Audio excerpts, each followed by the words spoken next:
y vamos a ver lo que Dios quiere enseñarnos el día de hoy. Estamos arrancando en este libro de Levítico, así que hoy veremos el capítulo número 2 y vamos a abrir nuestra Biblia ahí para poder tenerlo pues abierto y estar dispuesto a poder leerlo también y ver lo que Dios nos quiere enseñar. Recuerden que esta serie de este libro de Levítico tiene que ver con la santidad y la manera en que tenemos que relacionarnos con Dios.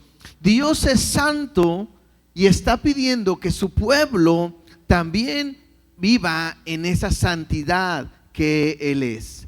El día de hoy le hemos titulado a este segundo capítulo Agradando a Dios. Recuerden que comentamos y mencionamos que los primeros capítulos estaremos viendo los sacrificios y las ofrendas que el pueblo iba a traer para con Dios. Recuerden que acaban de construir el tabernáculo y ahora Dios está dando las indicaciones de cómo se tiene que hacer. No está haciendo algo nuevo, sino es algo que ya se practicaba y que ahora simplemente está recordando o mostrando la manera, que se tiene que hacer. Y recuerden que en todo lo que vayamos viendo en este libro de Levítico tiene que ver con Cristo, con Jesús. Vamos a estar viendo en muchas partes una sombra de lo que es Jesús o un reflejo de lo que es Jesús. Y en este capítulo 2, al principio, si ustedes ven ahí, dice: cuando alguna persona ofreciere oblación a Jehová. La palabra oblación se refiere a una ofrenda para agradar a alguien. Esa palabra significa así: ofrenda para agradar a alguien. En otra versión dice ahí grano como una ofrenda. En la Nueva Traducción Viviente así dice: grano como una ofrenda. Y a esta ofrenda se le conoce como la ofrenda de los cereales, ¿sí? Y la idea que va a llevar la enseñanza del día de hoy es como dar una ofrenda que agrade a Dios. Ese es el propósito de la enseñanza del día de hoy, es aprender a entregarle a Dios algo que a Él le agrade. ¿Cuántas veces podemos nosotros dar algo que quizás pensamos que a alguien le agrada y no le agrada? Por ejemplo, algo que a mí me encanta comer y para mí es una delicia y creo que mi comida favorita es el cabrito, ¿sí? A gente que le gusta el cabrito, ¿verdad? ¿A quién le gusta el cabrito de aquí? ¿Sí? A cuando nos juntamos a comer, ¿verdad? Pero hay gente, levante la mano, ¿a quién no le gusta el cabrito? ¿A quién no le gusta? Bueno, entonces uno pudiera decir: ¿sabes qué? Yo voy a comer, mi comida es un plato de cabrito, y vemos a uno de ustedes y le dice: ¿sabes qué? Me puedo sacrificar a no comérmelo y dártelo a ti. Y la persona que no le gusta va a decir: hermano, no, muchas gracias, mejor cómaselo usted, ¿verdad? Porque a mí no me gusta. Entonces puede ser que a mí me guste algo, pero no necesariamente es lo que le guste a otra persona. Entonces eso es importante. ¿Por qué? Porque yo puedo pensar que mi vida que estoy viviendo como cristiano le está agradando a Dios, y a lo mejor necesariamente no le está eso agradando a Dios. La idea es caminar día a día ofreciendo nuestra vida a Dios como un sacrificio vivo, santo, pero tiene que ser agradable a Dios. Entonces el día de hoy veremos ese sacrificio y lo veremos así fácil en 3 puntos. Lo primero lo veremos cómo se hacía, que tiene que ver con el pueblo. Lo segundo lo veremos en Cristo, y al final lo veremos cómo lo podemos aplicar a nuestra vida. Mira, me gustaría leerlo. Voy a leer este capítulo y después oramos y después lo explicamos. ¿Les parece? Dice así: cuando alguna persona ofreciere oblación a Jehová, su ofrenda será flor de harina, sobre la cual echará aceite y pondrá sobre ella incienso. y la traerá a los sacerdotes, hijos de Aarón, y de ello tomará el sacerdote su puño lleno de la flor de harina y del aceite con todo el incienso, y lo hará arder sobre el altar para memorial. Ofrenda encendida es de olor grato a Jehová. Y lo que resta de la ofrenda será de Aarón y de sus hijos. Es cosa santísima de las ofrendas que se queman para Jehová. Cuando ofrecieres ofrenda cocida en horno, será de tortas de flor de harina sin levadura, amasadas con aceite, y hojaldres sin levadura untadas con aceite. Mas si ofrecieres ofrenda de sartén, será de flor de harina sin levadura, amasada con aceite, la cual partirás en piezas y echarás sobre ella aceite. Es ofrenda. Si ofrecieres ofrenda cocida en cazuela, se hará de flor de harina con aceite. Y traerás a Jehová la ofrenda que se hará de estas cosas, y la presentarás al sacerdote, el cual la llevará al altar. Y tomará el sacerdote de aquella ofrenda lo que sea para su memorial, y lo hará arder sobre el altar, ofrenda encendida de olor grato a Jehová. Y lo que resta de la ofrenda será de Aarón y de sus hijos. Es cosa santísima de las ofrendas que se queman para Jehová. Ninguna ofrenda que ofrecieres a Jehová será con levadura, porque de ninguna cosa leuda ni de ninguna miel se ha de quemar ofrenda para Jehová. Como ofrenda de primicias las ofreceréis a Jehová, mas no subirá sobre el altar en olor grato. Y sazonarás con sal toda ofrenda que presentéis, y no harás que falte jamás de tu ofrenda la sal del pacto de tu Dios. En toda ofrenda tuya ofrecerás sal.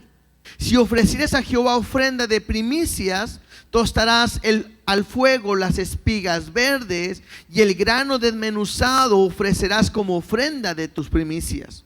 Y pondrás sobre ella aceite, y pondrás sobre ella incienso, es ofrenda.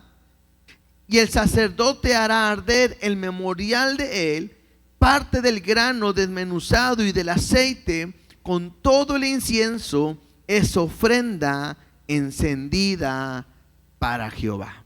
Oramos. Papá Dios, te damos gracias porque tu palabra es viva y es eficaz, y a través de ella podemos escuchar y aprender lo que tú nos quieres enseñar y decir, Dios. Permite que el día de hoy, a través de esta palabra, pueda tener un corazón abierto, entendimiento dispuesto para aprender tu mensaje, y que a través de esta lectura nuestras vidas puedan salir transformadas y cambiadas, y que podamos caminar día a día agradándote en todo.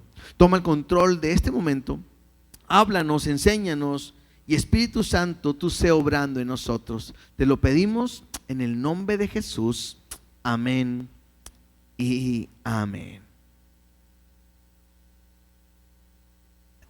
El propósito de esta ofrenda era agradar a Dios, y es por eso que se presentaba esta ofrenda con ese deseo de agradar a Dios. No sé si se acuerdan, la semana pasada era un holocausto, y el sacrificio o la ofrenda que se hacía tenía que haber un derramamiento de sangre. Entonces era muy diferente.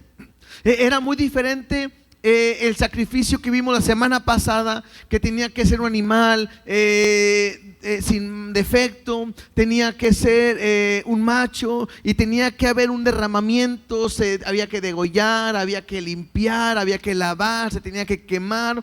Entonces, a diferencia del sacrificio, en este no hay derramamiento de sangre. Lo que acabamos de leer ahorita tiene que ver con harina, con panes y con granos que se tenía que que ofrecer. Ahora, algo importante que no podemos olvidar o no se nos puede pasar es que esta ofrenda nunca se entregaba sola. Esta ofrenda siempre tenía que venir acompañada o de un holocausto que viene en el capítulo 1 o de la ofrenda de paz que lo veremos la próxima semana en el capítulo 3. Entonces, pero esta ofrenda del capítulo 2 no venía sola, siempre venía acompañado. Dice al iniciar el versículo 1 en el capítulo 2, dice: cuando alguna persona ofreciere. Y otra vez me habla de cualquiera lo podía hacer, pero más que todo es una invitación, no es una orden, sino es una invitación a participar de una ofrenda. Y otra vez era voluntaria. O sea, Dios no ordena esto, sino que tiene que ver con la gratitud hacia Dios. Y vimos en esta lectura 3 tipos de ofrenda, ¿sí? La primera ofrenda era de flor de harina. No voy a irme hoy verso a verso ahorita, ya lo leímos todo. Vamos a ir explicando para poder entenderlo a lo mejor un poquito más fácil.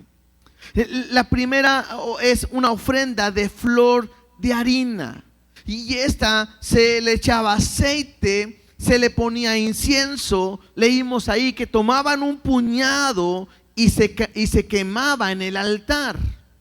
Esta flor de harina, algunos también en otras versiones se menciona como harina selecta. Me habla de una harina fina o una harina de la mejor calidad. Y igual, ¿se acuerdan que la semana pasada hablábamos que la ofrenda tenía que ser lo mejor? Igual aquí, a Dios siempre se le tiene que dar lo mejor, pero en este momento había que tener una harina especial, una harina fina, y lo que tenían que hacer era tomar el grano, moler el grano para poder sacar esta harina selecta, fina, especial. Igual, era el mejor grano que se tenía que ofrecer. La segunda ofrenda que leímos ahorita me habla de una ofrenda cocida, ¿sí? Y había 3 tipos de presentarlo ahorita que leímos al momento de estar cocida. En el versículo 4, simplemente como referencia, me habla de una ofrenda cocida en horno.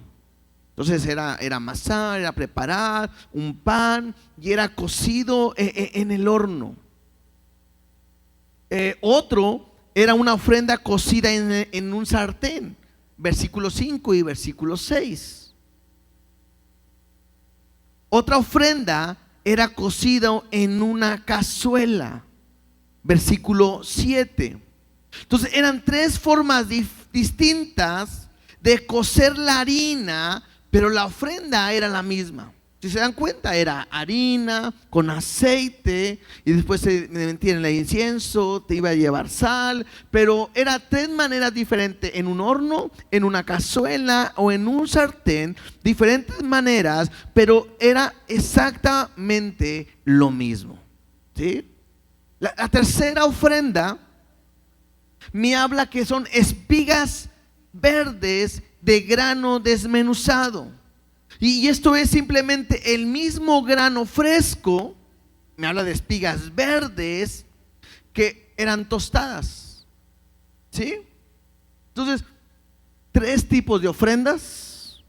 Otra vez, uno era flor de harina, otro era ofrenda cocida, y otra era espigas de grano tostado, ¿cierto? Ahora, algo que podemos ver, que en estas 3 ofrendas había algo que todos llevaban. Lo primero que vimos en la lectura es que cada una de estas ofrendas llevaban aceite. Leímos en varias ocasiones en la cual echarás aceite, amasadas con aceite, echarás sobre ella aceite, pondrás sobre ella aceite. Bueno, y podemos pensar, el aceite era algo principal, como el día de hoy, ¿no? Para poder cocinar, para poder comer. Pues bueno, normalmente uno usa el aceite para poder preparar para la cocción de los alimentos. Entonces, una característica en todas estas ofrendas es el aceite. Otra característica de todas esas ofrendas tiene que ver el incienso, ¿sí? También dice ahí que le pondrás el incienso. Y esto tiene como objetivo que pudiera subir la ofrenda como un olor grato. El incienso habla de ese olor que tenía que tener. Y incluso algunos comentaristas hablan incluso de que tenía que tener también un costo, porque el incienso no era tan barato, tenía un costo. Entonces tenía que subir con un olor grato y tener un costo. Y lo tercero que tenía que llevar estas ofrendas era sal. Ahí en el versículo 13.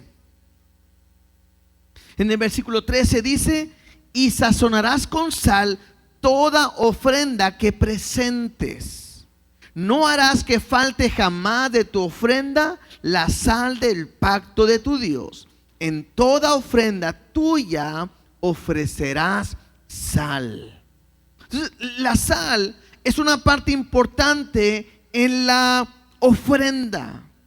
Recuerden que en aquel tiempo pues no había como hoy un refrigerador donde poder guardar la comida. Entonces la sal era un elemento que tenía varios significados y varios usos. La sal tenía como, se identificaba con pureza, porque era algo que limpiaba o permitía que pudiera estar bien. Tiene que ver con pureza, también tiene que ver con preservación, ¿sí? Perseverar los alimentos, y también tenía un costo. Entonces cada sacrificio que se daba a Dios debería de ser puro, duradero, y tenía que tener un costo. Entonces la sal tiene ese simbolismo de pureza, tiene ese simbolismo debe de durar, y tenía que tener un costo. Por eso interesante, porque en el versículo 13, pues lo quise leer, en este mismo versículo 3 veces se repite el concepto de la sal. Incluso dice ahí: la sal del pacto de tu Dios. Y podemos entender que las características que tenía la sal en un pacto, o el pacto de sal, tenía que ver con esto: con pureza, con duradero y con valioso. Entonces lo que le dabas a Dios tenía que ser puro, tenía que durar y tenía que ser valioso. ¿Estamos? Entonces acabamos de ver 3 tipos de ofrendas: harina, cocido y los granos. Hemos visto que cada uno de ellos contenían aceite, incienso y sal. ¿Y qué es lo que no debería de llevar las ofrendas? Número 1, vimos que decía la levadura, ¿cierto?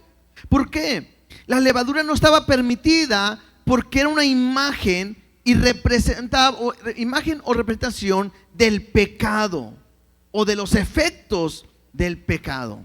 ¿Y qué es lo que pasa cuando uno agarra la masa, está preparando y le pone levadura? Lo que hace es que descompone, corrompe la masa y se esponja y entra aire, pero lo que hace es corromper. Entonces el simbolismo de la levadura es precisamente eso: cómo la levadura corrompe la masa, y es lo mismo que hace el pecado en nuestras vidas. Al momento que llega, corrompe nuestra vida, y a eso a Dios no le agrada. Entonces en la ofrenda no tenía que tener levadura. Lo otro que tampoco tenía que ver, y esto a mí me llamó la atención, era miel. Dice: de ninguna miel, porque de repente uno piensa en la miel y uno dice: pues la miel es muy rica, es muy buena, saludable, y pudiéramos decir un montón de cosas, ¿no? Pero la miel no podía ser ni de abeja, ni de cualquier miel producida por cualquier tipo de fruta. Algunos algunos comentaristas dicen que no era permitida porque era uno de los elementos favoritos de los que sacrificaban a otras deidades y a otros dioses paganos. Y Dios no quería que se usara lo mismo que otras para otros dioses, pero al final son comentarios, realmente no dice, no hay una razón clara el por qué. Simplemente, bueno, está prohibida. No podía haber ni levadura ni miel. Ahorita vamos a ver mejor alguna aplicación, ¿sí? Algo que podemos resaltar, esta ofrenda diferente a la otra, es que esta ofrenda era traída al sacerdote y el sacerdote se encargaba de todo lo demás. ¿Se acuerdan que la semana pasada yo dije, había que involucrarse en la ofrenda? Cuando alguien traía un animal para el holocausto, él tenía que degollarlo, tenía que poner las manos, tenía que limpiarlo, se tenía que manchar, ser parte de todo el proceso. Bueno, en este caso no. En esta ofrenda no es así, sino que lo venían y lo entregaban. Mira, dice en el versículo 8: y traerás a Jehová la ofrenda que se hará de estas cosas, y la presentarás al sacerdote, el cual la llevará al altar. Solamente el sacerdote se convertía en un mediador entre el adorador y Dios. El sacerdote recibía la ofrenda y él simplemente la presentaba delante de Dios, pero no hacía nada más el adorador. Y esto me ayuda a entender algo. A diferencia de la otra ofrenda que se hacía todo en el momento del altar, esta no. Esta se preparaba desde antes o se trabajaba desde antes, ¿sí?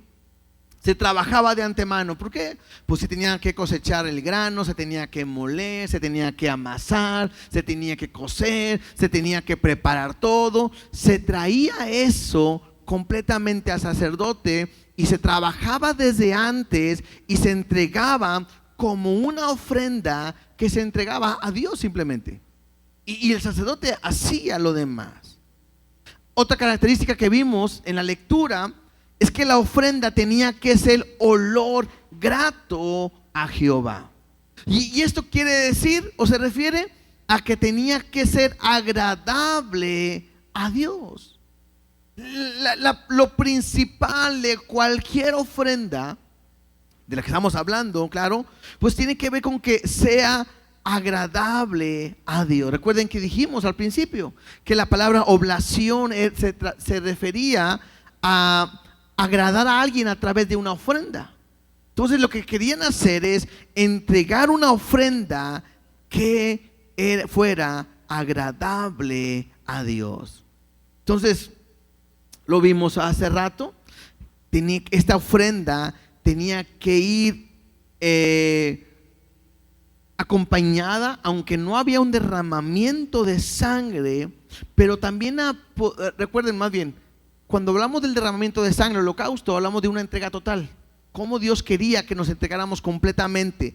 Y así como un animal se entregaba por completo, queríamos decirle a Dios: Dios, así como el animal se entrega o lo entrego, así me entrego yo a ti. Bueno, esta ofrenda tiene que ver más con nuestro fruto de nuestro trabajo.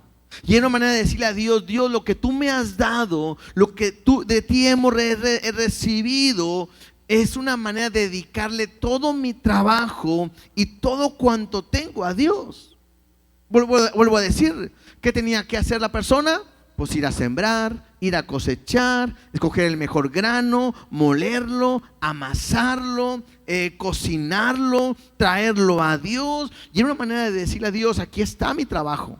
Lo que tú me has dado, los privilegios, las capacidades que tú me has dado, yo te lo quiero entregar. ¿Con qué propósito? Simplemente agradar a Dios con todo lo que hacemos. ¿Estamos bien? Entonces hemos visto, era un sacrificio, eran una ofrenda, 3 tipos de ofrendas, ¿sí? Que llevaba incienso, aceite, incienso y sal. Que no llevaba levadura, no llevaba miel, era presentada al sacerdote, él lo llevaba a Dios, era el mediador para llevarlo a Dios, y era un olor grato. La idea era agradar a Dios y ofrecerle nuestra vida completamente. ¿Estamos bien hasta ahí? Esto es la ofrenda. Vamos a ver cómo eso me refleja en Cristo.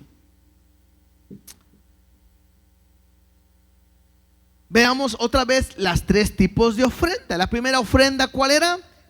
El flor de harina cocida en fuego o en grano desmenuzado. ¿Y qué tenía que haber? Bueno, la harina tenía que ser molida. Cuando uno ve esto y lo ve en Jesús, creo que lo que uno puede recordar es Isaías 53:5. Cuando dice Isaías: mas él herido fue por nuestras rebeliones, molido por nuestros pecados, y el castigo de nuestra paz fue sobre él, y por sus llagas fuimos nosotros curados. Es una ofrenda que tenía que ser molida. Otra vez hablamos de la harina, era el grano que tenía que ser molido. Y así como era molido ese grano, bueno, Jesús mismo fue molido por nuestros pecados. La palabra molido me habla de un significado, puede ser romper en pedazos, me habla de destruir, quebrantar o desmenuzar. Así como la harina tenía que ser finamente molida, así Jesús fue molido por nuestros pecados. ¿Estamos? La segunda ofrenda tenía que ser una ofrenda cocida, pasada por fuego también.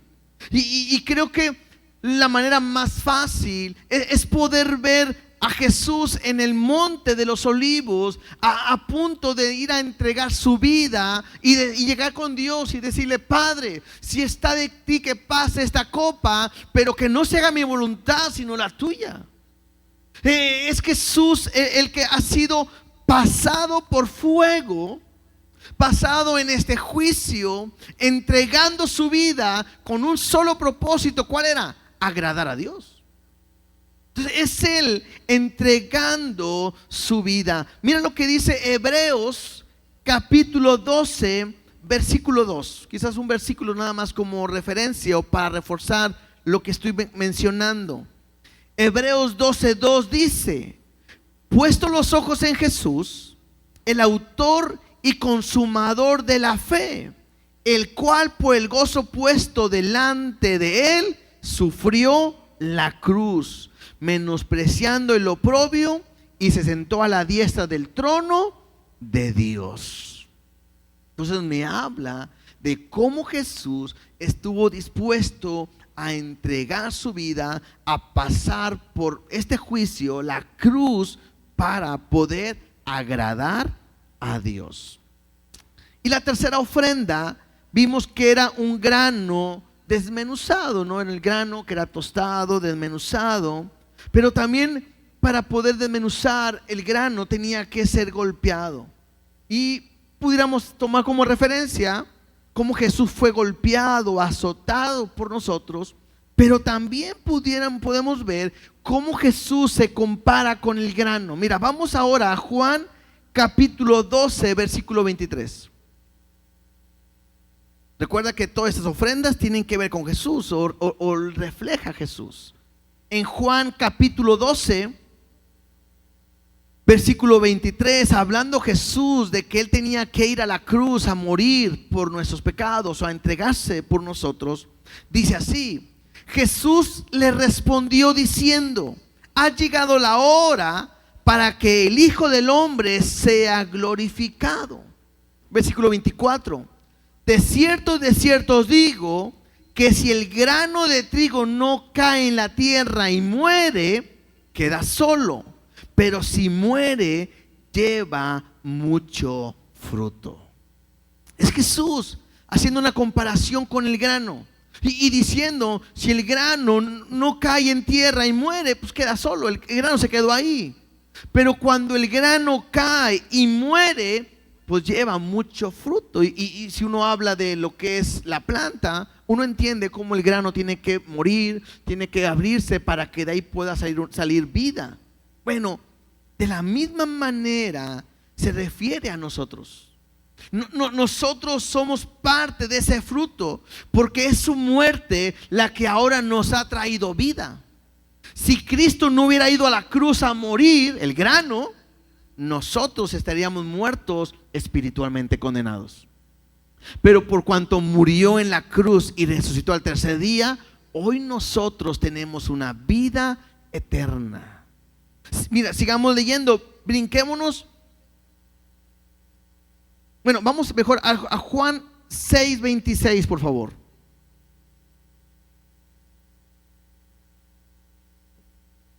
Porque Jesús también no solamente habló del grano, sino también Él habló del pan de vida.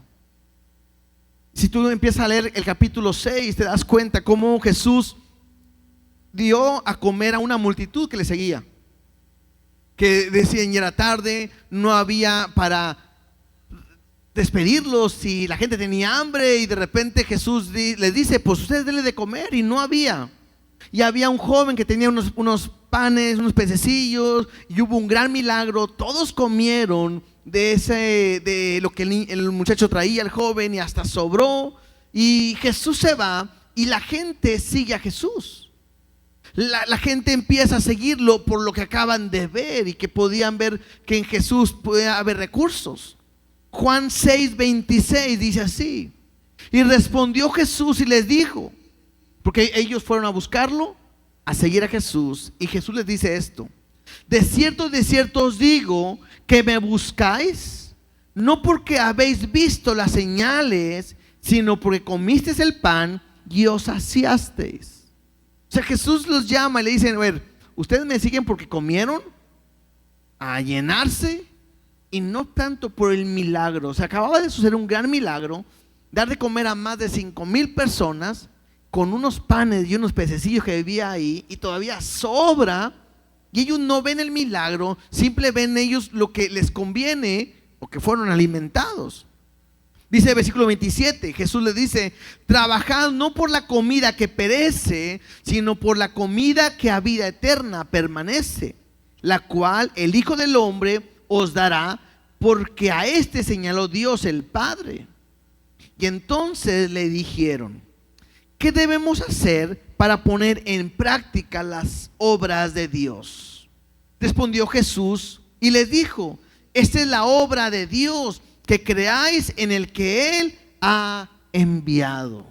Entonces Jesús les dice, simplemente crean en el que Él envió. Esa es la obra, lo que Dios está pidiendo. Y entonces empieza una discusión, y mira lo que ellos acaban de ver, un gran milagro. Están siguiendo a Jesús por el gran milagro. Y cuando Jesús les dice esto, ellos le responden y le dijeron entonces, ¿qué señal pues haces tú para que veamos y te creamos? ¿Qué obra haces? Increíble, ¿no? Acaban de ver un gran milagro y de repente Él les dice que crean en Él, y ellos dicen, bueno, pues, ¿qué obra haces? ¿En qué podemos creer en ti? Verso 31. Nuestros padres comieron el maná en el desierto, como está escrito, pan del cielo les dio a comer. Y Jesús les dijo, de cierto os digo, no os dio Moisés el pan del cielo, mas mi Padre os da el verdadero pan del cielo. Porque el pan de Dios es aquel que descendió del cielo y da vida al mundo. Y le dijeron, Señor, danos siempre este pan. Y Jesús le dijo, yo soy el pan de vida, el que a mí viene nunca tendrá hambre, y el que en mí cree no tendrá sed jamás. Hablando de una ofrenda de pan, Jesús está diciendo, yo soy el pan de vida. El pan que el Padre ha enviado y que el mundo necesita para que pueda tener vida. Mira, vamos ahí mismo al 47, versículo 47. De cierto os digo, el que cree en mí tiene vida eterna. Yo soy el pan de vida. Vuestros padres comieron el maná en el desierto y murieron. Este es el pan que desciende del cielo para que el que de él come no muera. Y una vez más vuelve a decir, yo soy el pan vivo que descendió del cielo. Si alguno comiere de este pan, vivirá para siempre. Y el pan que yo daré es mi carne, la cual yo daré por la vida del mundo. Entonces Jesús hace referencia tanto al grano como al pan, ¿cierto? Y está hablando de que Él es el pan, que el que comiere de este pan va a tener vida eterna. Ahora, ¿qué características debería de tener o qué tres cosas vimos que debería de tener esta ofrenda? Aceite, incienso y sal. La primera, el aceite. La palabra aceite en la Biblia se relaciona con el Espíritu Santo. Creo que todos conocemos Zacarías 4:6, donde dice, no con ejército ni con fuerza, sino con mi espíritu, ha dicho Jehová de los ejércitos. Entonces, el aceite representa la unción, representa el Espíritu Santo. Y cuando Jesús vino a este mundo, bueno, el aceite o la unción o el Espíritu Santo estaba involucrado en su ministerio. ¿Qué dice Lucas 4:17? Está Jesús en el templo, le dan el libro y le toca leer esta porción de Isaías. Lucas 4:17 dice así: y se le dio el libro del profeta Isaías, y habiendo abierto el libro, halló el lugar donde estaba escrito: el Espíritu del Señor está sobre mí, por cuanto me ha ungido. ¿Con qué? Pues con aceite, ¿verdad? Para dar buenas nuevas a los pobres. Y cuando yo veo cómo Jesús fue ungido y tiene ese aceite o este Espíritu de Dios, puedo entender cuál es el propósito de Él al venir a este mundo. Lo primero que me dice es, me ha ungido, ¿para qué? Número uno, para dar buenas nuevas a los pobres.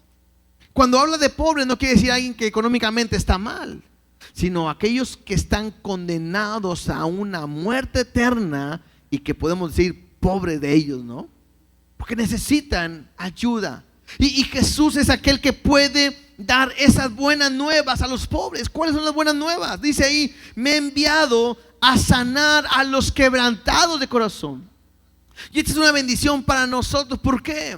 Porque si hay algo que hay mucho en el hombre, es un corazón herido, un corazón quebrantado, un corazón dañado, un corazón lastimado. Por eso hay tantos divorcios el día de hoy, porque el corazón está lastimados. Por eso se aman tanto los hijos de la casa. ¿Por qué? Porque están sus corazones lastimados. Por eso a veces van los padres de la casa. ¿Por qué? Sus corazones están lastimados. Se va la gente de las iglesias. ¿Por qué? Sus corazones están lastimados. Y yo creo que puedas aprender. Nadie puede sanar, puede cambiar, puede transformar tu corazón. Solamente lo puede hacer Dios, Jesús. Por eso dice ahí, porque me ha enviado ¿a qué? A sanar a los quebrantados de corazón. La segunda cosa que me dice también es a pregonar libertad a los cautivos.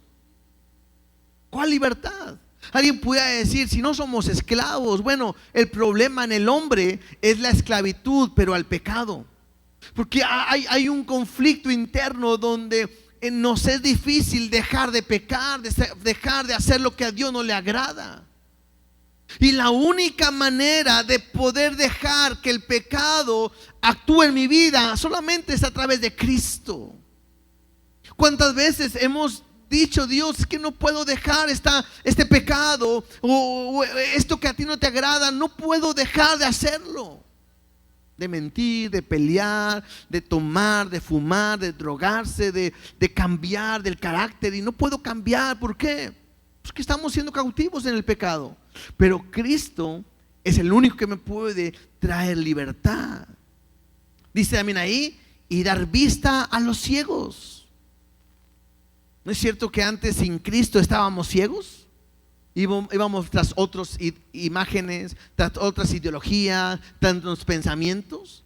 Pero hemos venido a Cristo, nuestros ojos se han abierto y hoy podemos ver la luz. Y caminamos hacia donde está Él. A poner libertad a los oprimidos, aquellos que no pueden más, aquellos que están cansados de su manera de vivir. Y dice Jesús: y a predicar el año agradable del Señor. ¿Cuál es ese año? Que hoy Dios viene, está dispuesto a perdonar nuestros pecados. Eso es lo que Jesús estaba diciendo.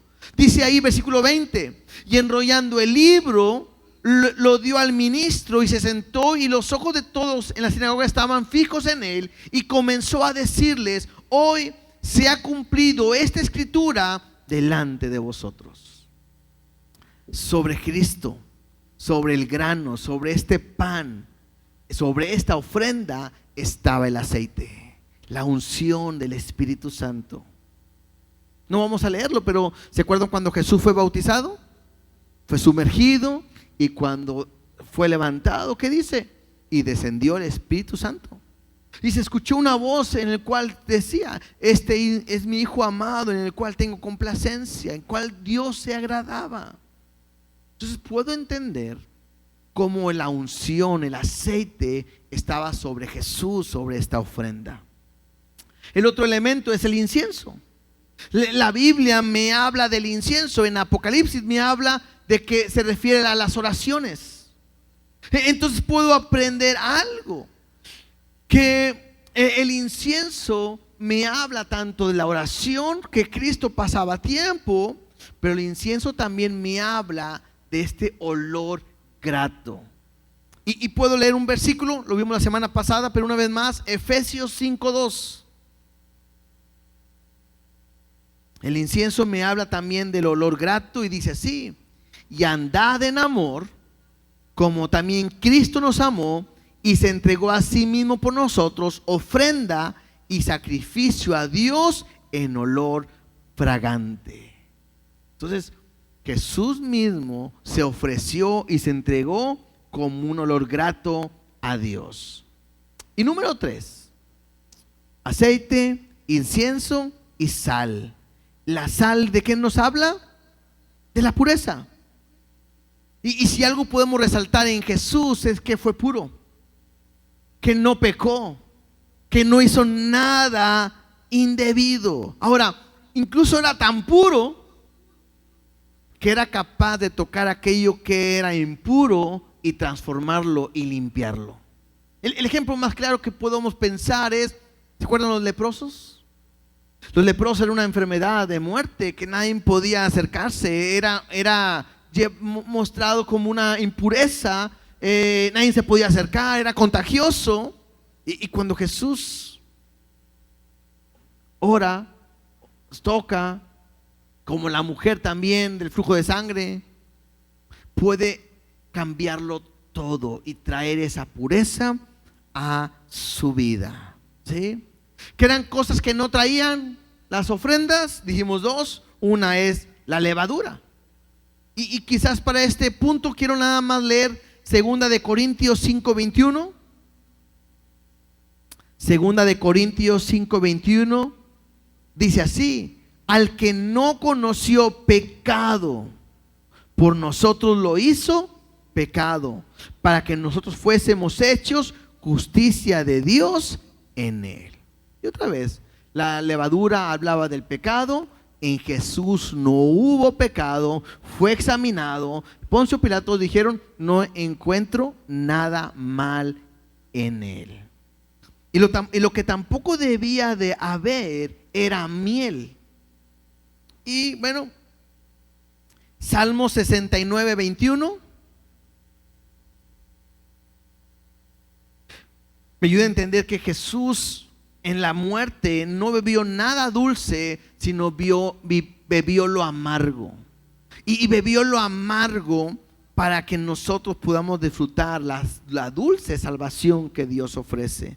Pero dice el Salmo 69, 21: me pusieron además hiel por comida, y en mi sed me dieron a beber vinagre. Interesante, ¿no? Como Jesús mismo, al momento de ser ofrecido, lo que le dieron a beber era algo amargo, beber vinagre. Otra cosa que vimos, que se llevaba al sacerdote, y el sacerdote era un mediador para con Dios, ¿no es cierto? Bueno, Jesucristo es el mediador. Solamente hay un mediador entre Dios y los hombres. ¿A quién es? Pues Jesucristo. Y solamente es a través de Él que hoy nos podemos acercar a Dios. No hay otra manera de acercarnos a Dios. Él nos ha acercado y Él nos ha reconciliado con Dios. Y también leímos que la ofrenda tenía que ser olor fragante, olor grato, y era para agradar a Dios. Y podemos quizás aplicarlo de esta manera.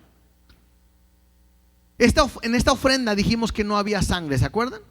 Entonces podemos entender y poder verlo de esta manera, que esta ofrenda no hace referencia a la muerte de Jesús, pero sí hace referencia a la vida de Jesús. Porque así como Jesús agradó a Dios en su muerte, también lo agradó en su vida, o en la vida de Él. Mira lo que dice Juan 8:29.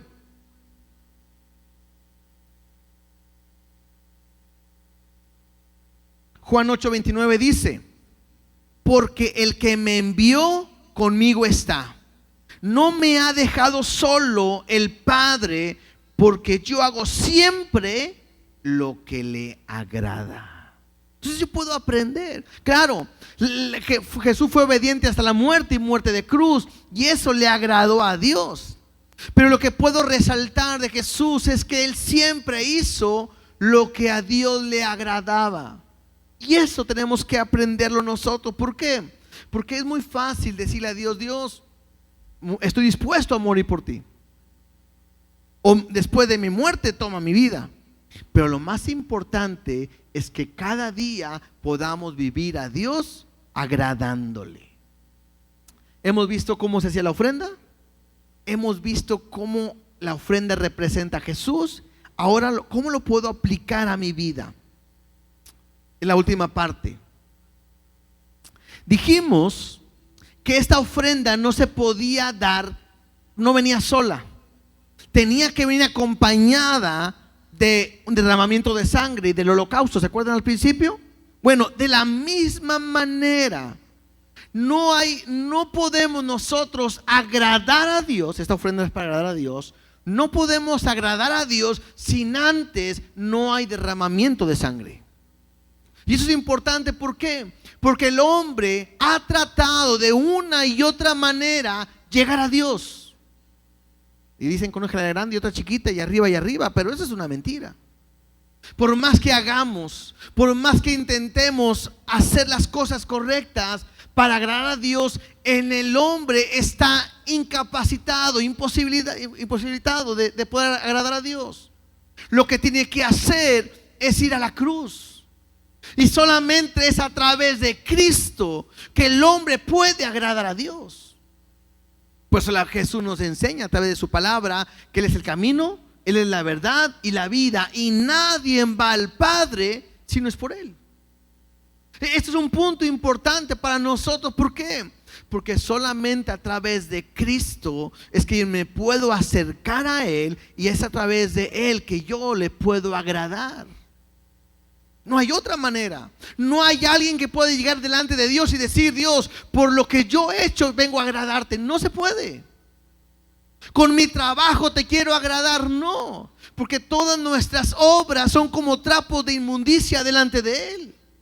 Entonces la única manera de acercarme y agradarle es venir acompañado de un holocausto. Y ese holocausto es Cristo. Y el sacrificio es la cruz de Calvario. ¿Estamos? Ahora, tiene que venir acompañado con 3 ingredientes. Número 1, aceite. ¿Sí?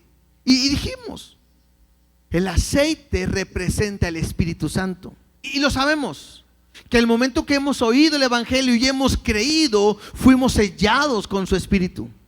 También sabemos que al momento que hemos aceptado a Cristo, el Espíritu Santo viene a nosotros y somos templo del Espíritu Santo. Pero Dios nos llama a ser llenos de su Espíritu. Y eso lo encontramos en Efesios. Vamos todos para allá. Efesios 5:18, por favor. Porque aunque hemos recibido al Espíritu Santo y mora en nosotros y somos templo, Jesús o Dios nos llama a ser llenos. Dice Efesios 5:18: no os embriaguéis con vino, en lo cual hay disolución, antes bien, sed llenos del Espíritu. Y esto es un mandato. Es algo imperativo donde dice sed llenos. Y creo que en cada uno de nosotros debería de haber esta necesidad. No un deseo, no a ver si llega, sino una necesidad de ser llenos del Espíritu. Nuestra vida será transformada, nuestra vida cambiará, nuestra vida podrá agradar a Dios cuando seamos llenos del Espíritu Santo. ¿Cómo puedo saber que alguien es lleno del Espíritu Santo? No cuando hay una manifestación sobrenatural, no. Mira lo que la Biblia mismo me dice, si continuamos leyendo, de cómo puedo ver a una persona que es llena del Espíritu Santo. Dice así: hablando entre vosotros con salmos, con himnos y cánticos espirituales. Una persona que es llena del Espíritu Santo es alguien que constantemente está hablando de Dios, de la palabra, de su bendición. Y tú te vas a dar cuenta al momento de platicar con él. ¿De qué habla? Mira, habla de sus salmos. Habla de glorificar a Dios, exaltar a Dios, bendecir a Dios. Es una persona que puedo ver una manifestación del Espíritu Santo. Dice ahí, cantando y alabando al Señor en vuestros corazones. Y esto me habla, una persona que está llena del Espíritu Santo constantemente estará hablando y cantando y alabando y glorificando a Dios.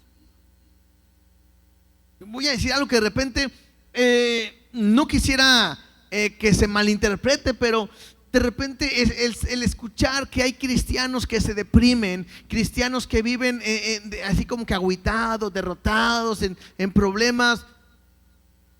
Una persona llena del Espíritu Santo puede alabar, cantar y hablar de Dios a pesar de lo que esté pasando. No importa. Oye, es que acabas de perder tu trabajo y va a decir gloria a Dios, amén. Y te van a decir, ¿cómo puedes decir gloria a Dios si te acaban de correr? Porque yo sé que Dios tiene algo mejor para mí.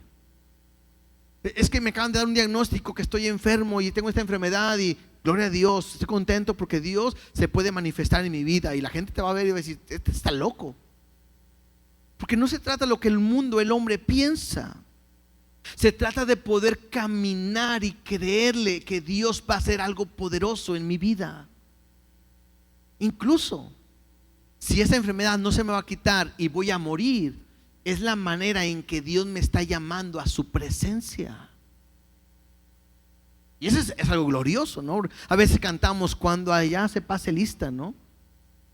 Y es como cuando de repente uno está en la escuela y empieza a dar lista 1, el número 1, el 2, el 3, y cuando de repente te dicen tu nombre, presente.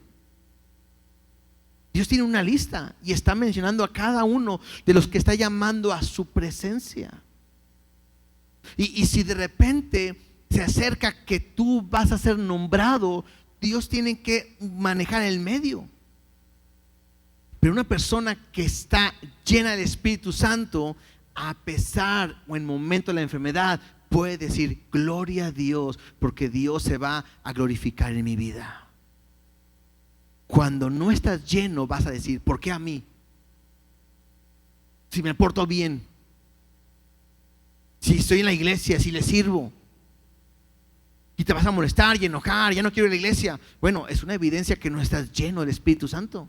Porque mira lo que dice más adelante, versículo 20, dando siempre gracias por todo al Dios y Padre en el nombre del Señor Jesucristo. Una persona que está llena del Espíritu es aquella que puede decirle a Dios gracias en todo momento.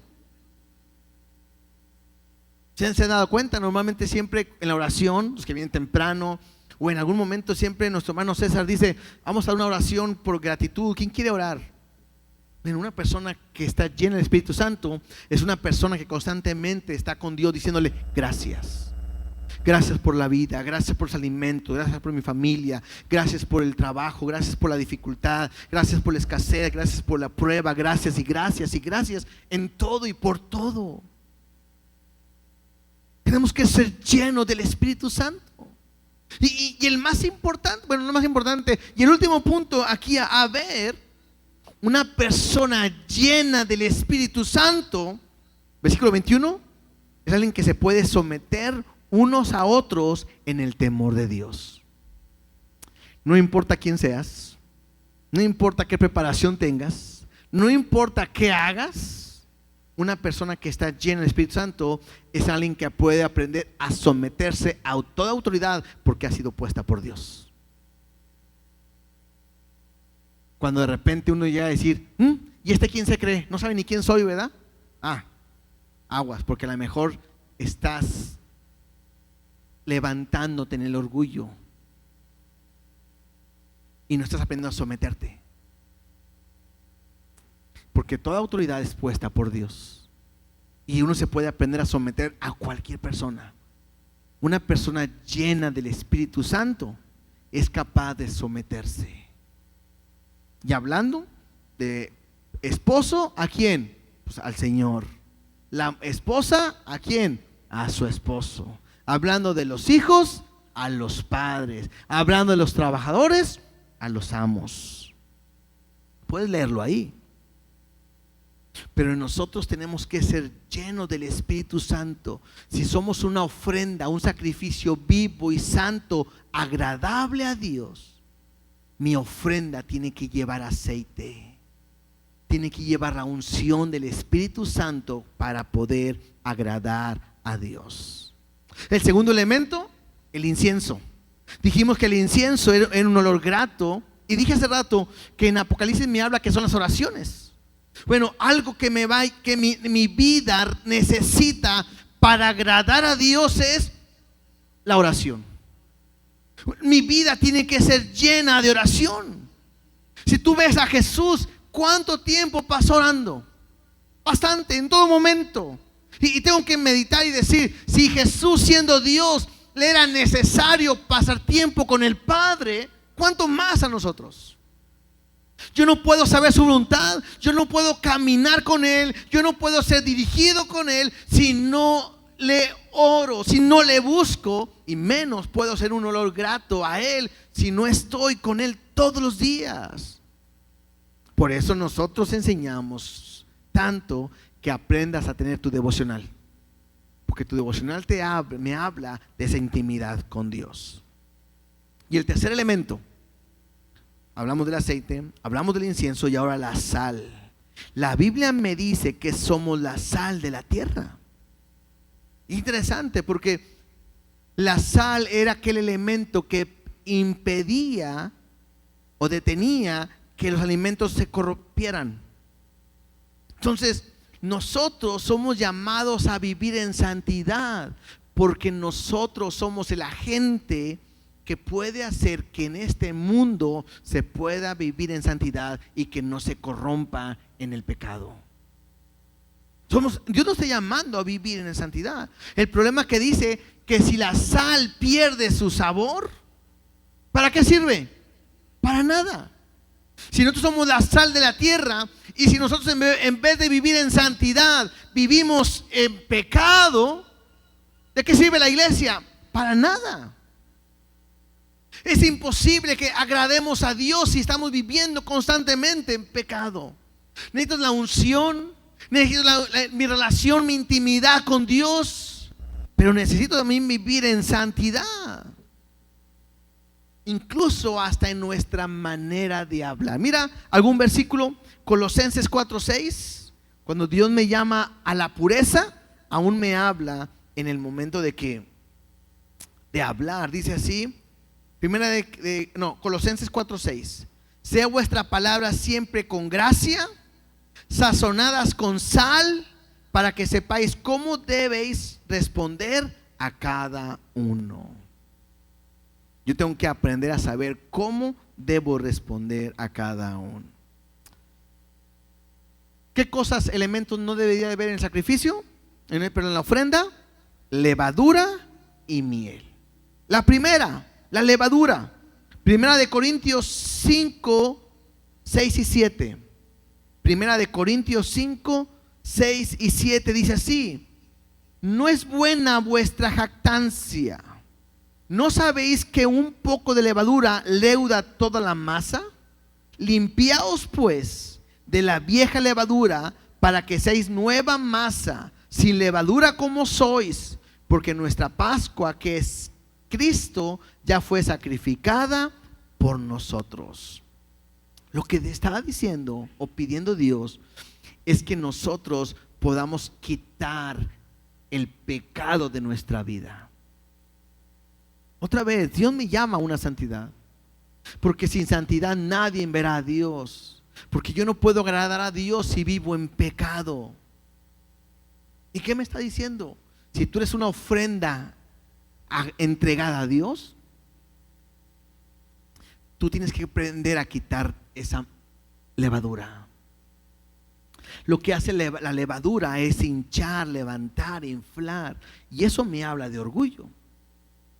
Mira, en cuanto a la miel, Proverbios 25, 27. Y aquí hay una enseñanza para todos, ¿verdad? Proverbios 25, 27 dice: comer mucha miel no es bueno. Yo sé que a cuántos les gusta comer dulce, ¿verdad? Bastante, los dulces, ahí estamos, y en la bolsa hay dulces, y la cajeta, y la miel caro, y miel. Bueno, la Biblia te dice que no es bueno comer mucha miel, nos va a dar la diabetes, el azúcar y todo eso. Pero dice, ni buscar la propia gloria es gloria. Y pareciera que en este versículo compara la miel con la vanagloria. Entonces puede ver que en mi vida puede haber orgullo por lo que yo hago. Hay un peligro de repente cuando tenemos mucho tiempo como cristianos, cuando pensamos que estoy bien con Dios. No, pues yo voy a la iglesia, creo que estoy bien con Él, estoy sirviendo, estoy bien con Él, yo no creo tener pecados, no creo estar teniendo problemas con mi carácter, yo no tengo problemas con nadie, estoy bien. Y cuando yo me considero que estoy bien, puede llevarme a confiar en mí mismo. Y puedo vanagloriarme y decir, yo creo que estoy bien por mi esfuerzo. Pero creo que tengo que entender que para yo poder ser un sacrificio agradable a Dios, tengo que entender y reconocer mi incapacidad y mi necesidad siempre de Dios. Mira lo que dice Juan capítulo 15, 4 y 5. Ya voy a terminar.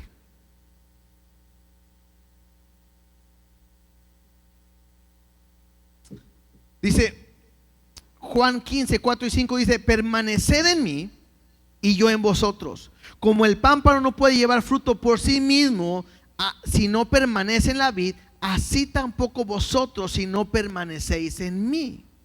Yo soy la vid, vosotros los pámpanos. El que permanece en mí y yo en él, este lleva mucho fruto, porque separados de mí nada podréis hacer. Yo debo reconocer que le necesito todos los días. El decir, yo no, Señor, gracias, yo estoy bien, tener una autosuficiencia me puede llevar a estar en una vanagloria. Y es interesante o importante que yo recuerde que Él es nuestro abogado, que lo ocupamos todos los días para que limpie nuestro pecado y nos presente limpios delante de Dios. ¿Cierto? Y lo último, la ofrenda que se entregaba tenía que ser un olor grato a Dios. Hebreos 13, 15, 16. Voy a leerlo nomás rápidamente. Ustedes lo pueden ver un poquito más en su casa. Pero Hebreos 13, 15, 16 dice así: así que ofrezcamos siempre a Dios por medio de Él sacrificio de alabanza, es decir, fruto de labios que confiesen su nombre. Y de hacer bien y de ayuda mutua no os olvidéis, porque de tales sacrificios se agrada Dios. ¿Queremos agradar a Dios? Bueno, yo tengo que aprender a hacer sacrificios de alabanza y hablar del confesar el nombre de Dios. Otra cosa que me dice ahí es hacer el bien y ayudar y amar a mi prójimo. Cuando tú ayudas a tu prójimo, amas a tu prójimo. Cuando hablo de prójimo, hablo de la iglesia, del cuerpo de Cristo. Esto hace que Dios se agrade de nosotros. Efesios 5, del 8 al 10.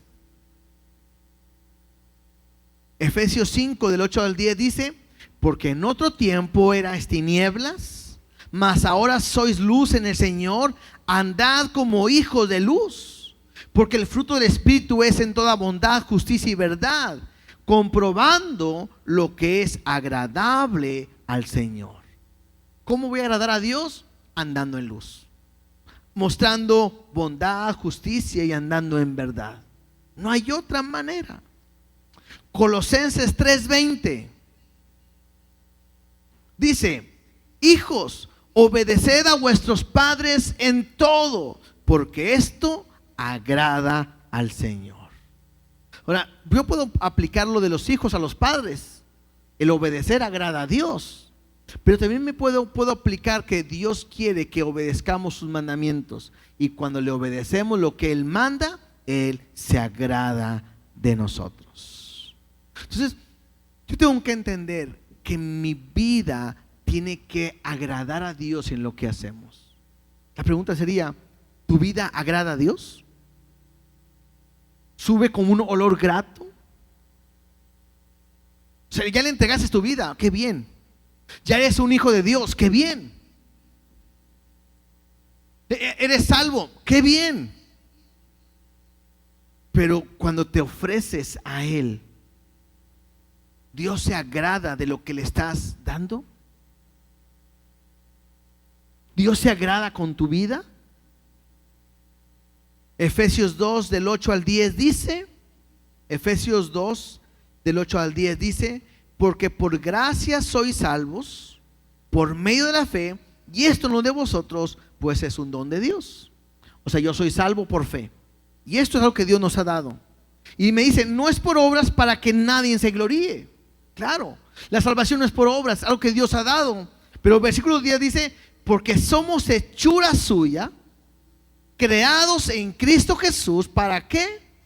Para buenas obras, las cuales Dios preparó de antemano para que anduviésemos en ellas. Dios nos ha creado para buenas obras. ¿Dios se agrada con lo que haces? ¿Dios se agrada con tu vida? Fuiste creado para ello.